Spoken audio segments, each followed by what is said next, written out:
मराठी सुगम भारती जुन्या अभ्यासक्रमात इयत्ता 6वीला कवयित्री शांता शेळके यांची घराचे प्रकार नावाची कविता होती. ती आज आपण बघणार आहोत.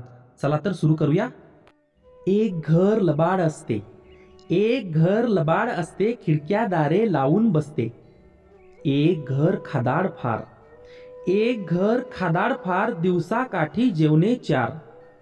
एक घर हिशेब करते, एक घर हिशेब करते, मोजते पैसे बँकेत भरते. एक घर इतके तापट, एक घर इतके तापट, भांडीच करतात आदळ आपट. एक घर असे भित्रे, एक घर असे भित्रे, दाराशी राखण करते कुत्रे. एका घराची उघडी दारे, एका घराची उघडी दारे, साऱ्यांना म्हणते यारे यारे. एका घराची उघडी दारे, साऱ्यांना म्हणते यारे यारे. मित्रांनो, छोटीशी कविता तुम्हाला कशी वाटली कमेंट बॉक्समध्ये नक्की कळवा. आणि हो, आपले पाठ्यपुस्तक या यूट्यूब चॅनलला सबस्क्राईब केलं नसेल तर सबस्क्राईब पण करून घ्या. धन्यवाद.